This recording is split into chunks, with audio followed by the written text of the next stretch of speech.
You ask Tiger to solve. This deals with linear equations with one unknown. The final result is x equals 5. Let's solve it step by step. Simplify the expression.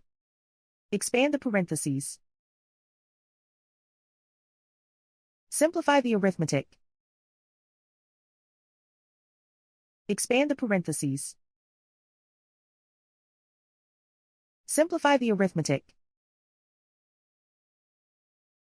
Group like terms. Simplify the arithmetic. Group all x terms on the left side of the equation. Subtract 4x from both sides. Group like terms.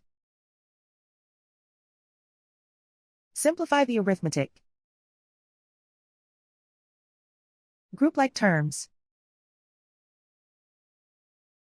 Simplify the arithmetic. Group all constants on the right side of the equation. Subtract 8 from both sides. Simplify the arithmetic.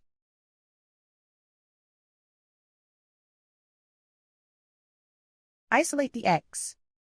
Divide both sides by -2. Cancel out the negatives. Simplify the fraction. Cancel out the negatives. Find the greatest common factor of the numerator and denominator. Factor out and cancel the greatest common factor. And so the final result is x equals 5.